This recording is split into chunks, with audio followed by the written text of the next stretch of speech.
standing. Poor Gail is in between the two. I'll jump on your grenade for that. Yeah. Pretty good, right? Wow. All right, Perfect. let's I have start. nothing to say. We are except starting off good.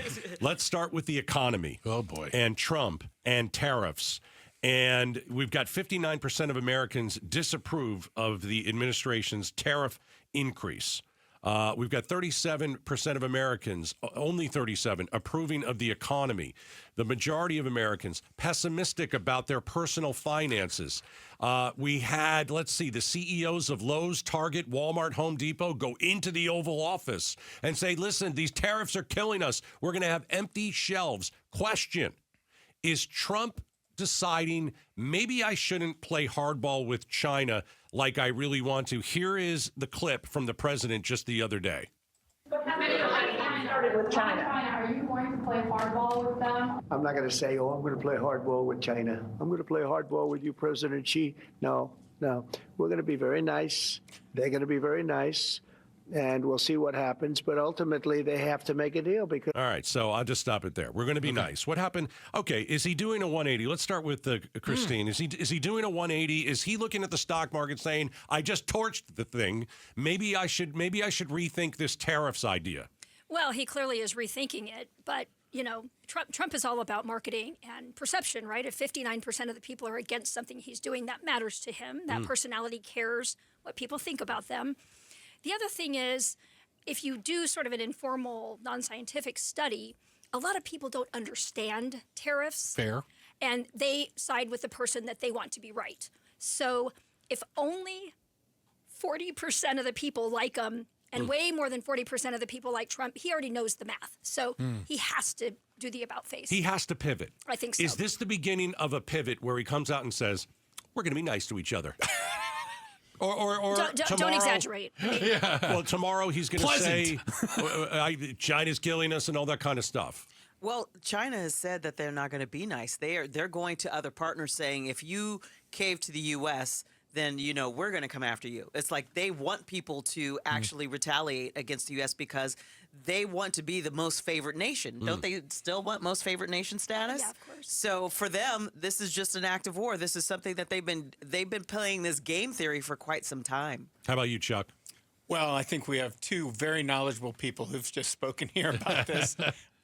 It's not. Neither Putin or the Chinese Prime Minister Xi are easy knockoffs. And, Trump, remember the beginning of his presidency, he said, war will be over and we're going to have a better trade deal.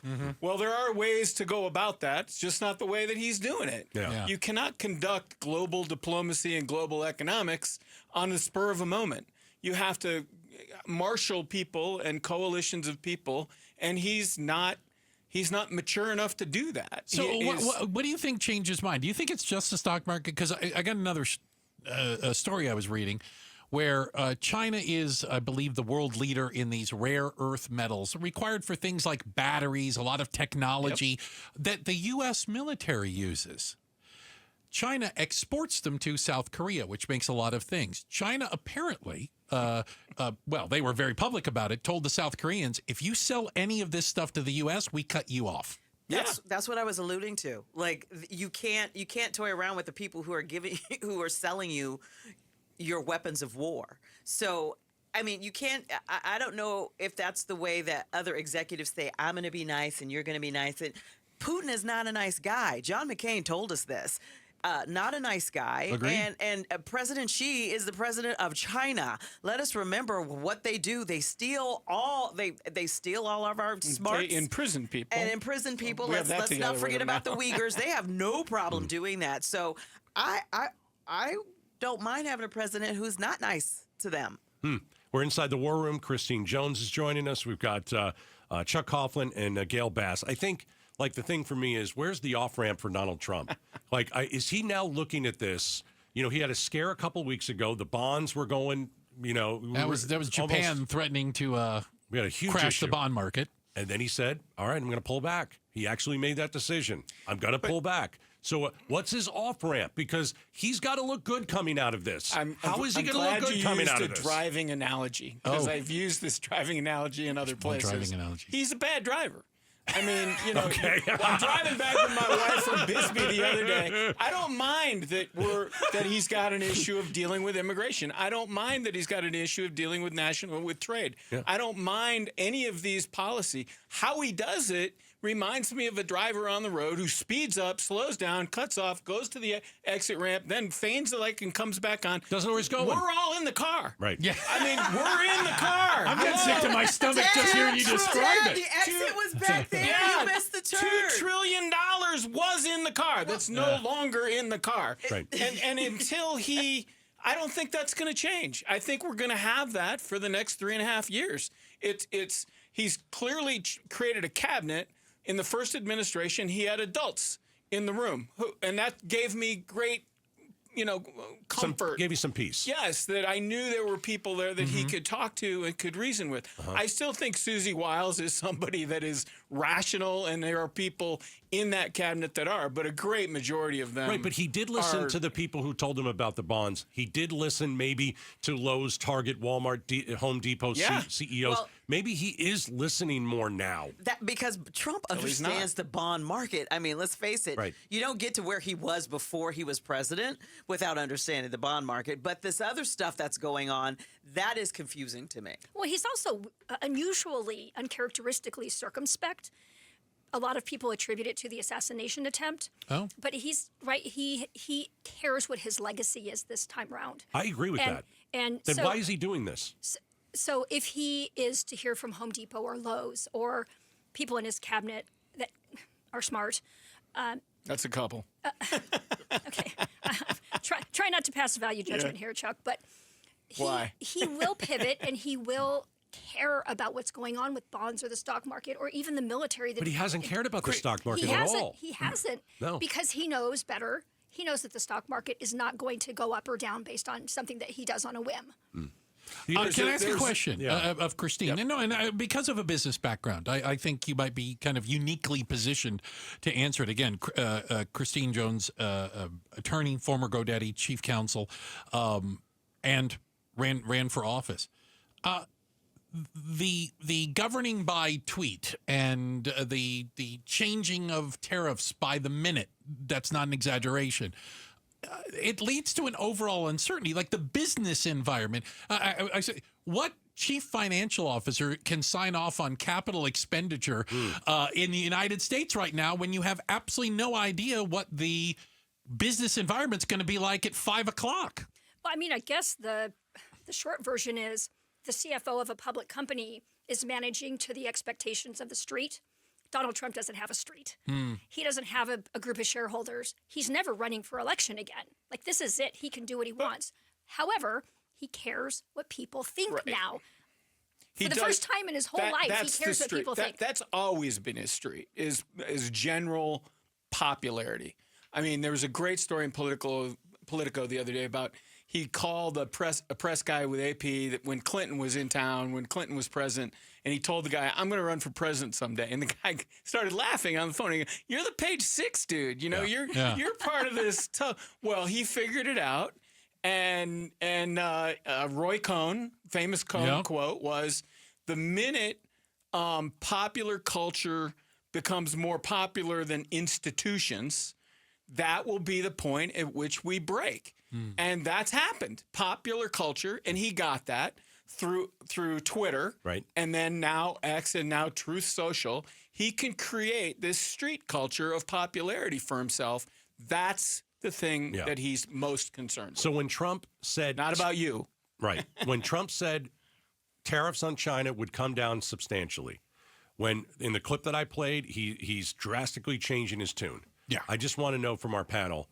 Is he changing his tune? Are we going away from tariffs, or is he going to change his mind over again? Until she tells him to do that to himself. Right. Yeah. And then it'll flip back again because he cannot abide somebody insulting him. He can turn one. There's he can no do the 180. He can do it right back again. And do it right back. There's no humility Gail? here. Is he going to do a 180? You know what? I'm afraid to guess because he's done remember when tariffs were supposed to start and they started and then it was like, no, it's just going to be 10% across the road. Will there be a 180? Yes, but I think it'll go in increments. Okay. So I think the answer is yes to all 15 questions you just asked. It's all of the above, right? Yeah. So remember that redheaded guy, Carrot Top, that was like a real champion? Yeah. Was it snowboard or skateboard or something? I don't know. And he started with a 180 and he did a Oh, 270 nice. and he did a Oh, yeah, 360. yes. And now they're up to Sean. like Sean White. 5,750 degree turns. That's what Trump is going to do. Just keep one upping It is it. just going to keep going and Okay. going and going. All right. Don't confuse that guy with the orange guy that's the Phoenix Suns. No, do not Yeah, confuse not that. him, not him. Good safety tip there. Carrot Top Good safety bulked up, but Yeah. he did not ski. No, but We he are- did like It was Sean White. We are inside. me, Sean White. We Yeah, are thank you. inside the war room. It's never too early to start talking about the next election. Already. Already, 2026. Put it on your calendars if it isn't already. And they are lined up to run for governor in Arizona. Yeah, so we knew that Karen Taylor Robeson was going to run, obviously a Republican. She was in early and often. Andy Biggs jumped in the race. He's obviously a Republican. But Trump picked Karen Taylor Robeson early. Said, you have my total endorsement. Total endorsement. Okay, and then the other day he gave Andy Biggs an endorsement. Total endorsement for him, Okay, too. so who gets neutered on this endorsement? It's Karen Taylor Robeson who gets shot in the foot here, right? Yeah. I mean, Yeah. Not even close, right? But everybody thought this was going to happen. Oh, you seriously? Oh, yeah. This was a thing. No. So think about this. Do tell. Think of the political calculus here. I'm ready. Trump needs every vote in Congress. Okay. So that recent resolution on the budget resolution, he needed the Freedom Caucus to be there for him. Mr. Biggs Little was quid pro very quo there. Okay. influential in Fair enough. delivering that. I'm I confident. hadn't thought of that. The former chairman of the Yes. Freedom Caucus had to deliver that. And so I think there was absolutely, I need a little help from you, Mr. Biggs. Mr. Biggs goes, I I need some could help use a little help from you. And so, he does a repeat of what he did up in CD8 in this last cycle in Who was Arizona. that? Abe Froman, and who's the other guy? Abe Froman, I love that. Abe Hamaday, whatever his name is. And Masters. Masters, and right. Blake Masters. He Yeah, endorse both of them. Yeah. And I'm so gonna use that. everybody suspected Okay. this Really? is what's going to But there's happen. no doubt that Karen Taylor Robeson Yes, sought this out absolutely. because the reason she isn't the current governor is because she didn't appeal to the MAGA base in Correct. the Republican Party. Right. And now that the endorsement, if you endorse both of them, you're not endorsing either, basically. It just kneecaps her, this right? is happening up and down the Republican ticket. This is happening in the Secretary of State's race.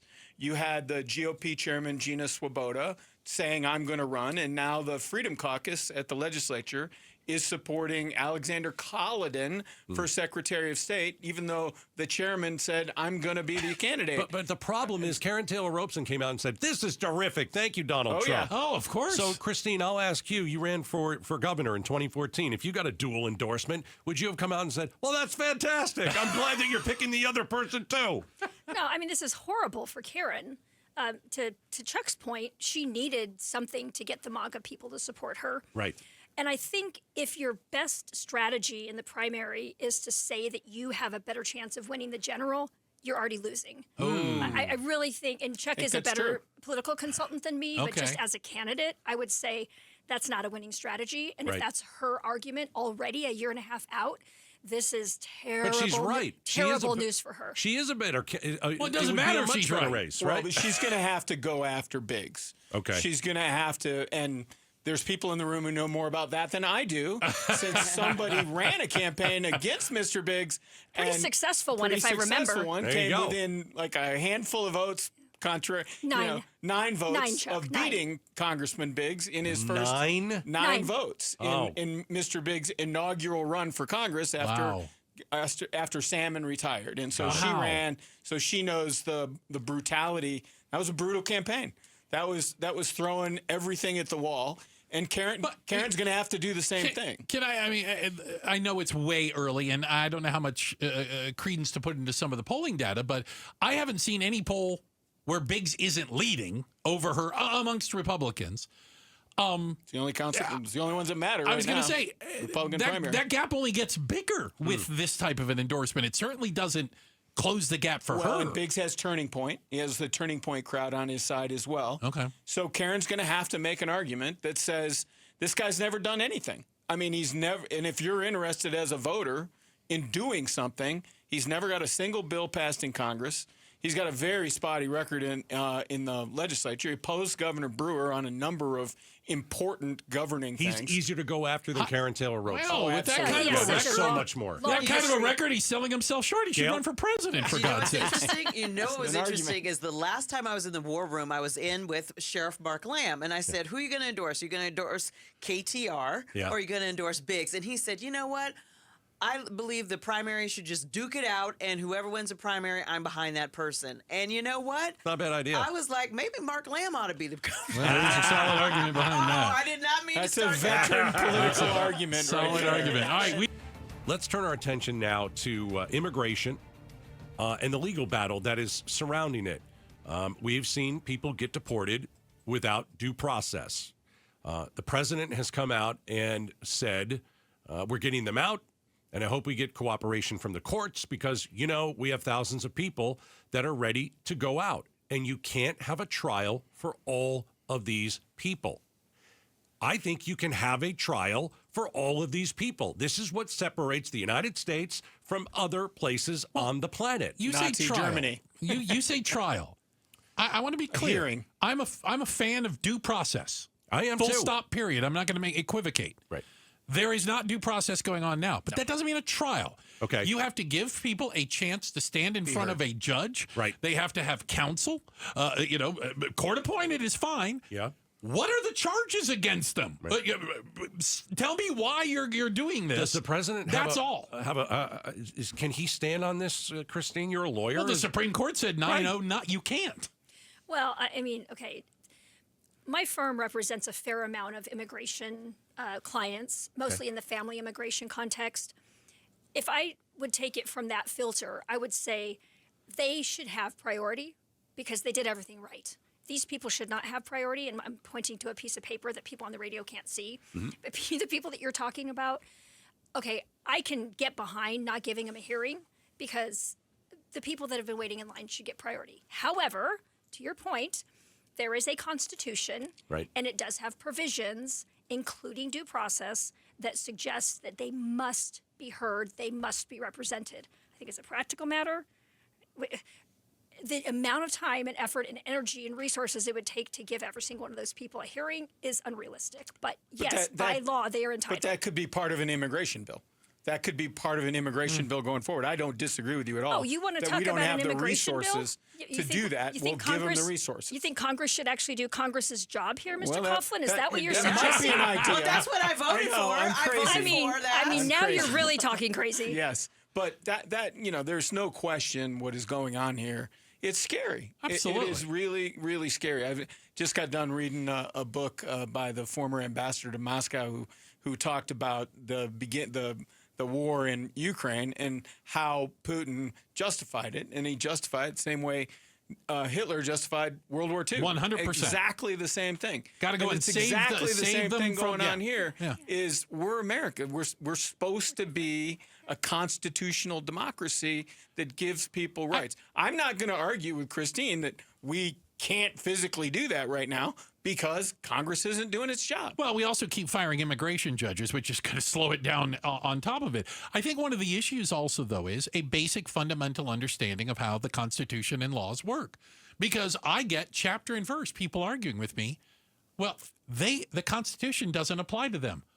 Oh, yes, it does. Yeah. Google it yourself, okay? The Constitution specifically applies to everyone in the United States, regardless of citizenship status.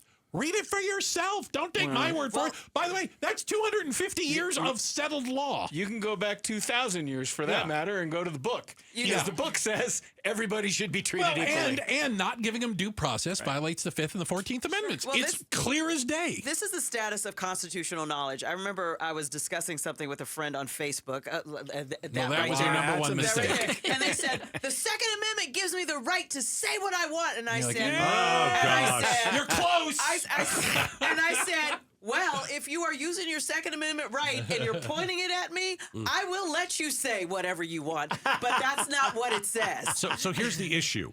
If the president doesn't want to listen to the courts, what are the repercussions? Because some say, okay, there are these DOJ lawyers. Well, maybe we throw them in jail. I'm for that. But is that going to stop the president from not listening to the court? So it'll stop DOJ lawyers, though, from lying. Okay, but it won't stop what we're talking about. Right. It is a fundamental problem.